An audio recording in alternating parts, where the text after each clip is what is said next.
ప్రసాదం తినచ్చా? తినొద్దు. బొట్టు పెట్టుకోవచ్చా? పెట్టుకోవద్దు. వండర్ఫుల్. కానీ పెట్టుకున్నా ఏం కాదు. రైట్. మీకేమి దాన్ని ఏమంటారు, నరకాలు గిరకాలు ఏమి రావు.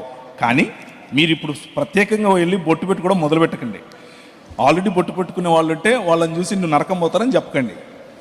అందరినీ యాక్సెప్ట్ చేయండి, మనుషులుగా ఉందాం. బొట్టు పెట్టుకోవద్దని చెప్పారు కదా, వివాహ సమయంలో ఎందుకు బొట్టు ప్రేమిస్తున్నారు?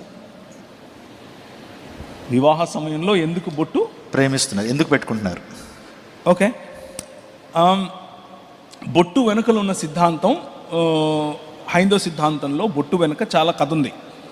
దానంతటికి వెళ్లకుండా సింపుల్గా అలంకరణ వరకు అయితే, అలంకరణ వరకు ఏ అలంకారమైనా సరే బైబిల్ గ్రంథం దాన్ని తప్పని చెప్పదు. స్త్రీలు అలంకరించుకోవటంలో తప్పేమీ లేదు.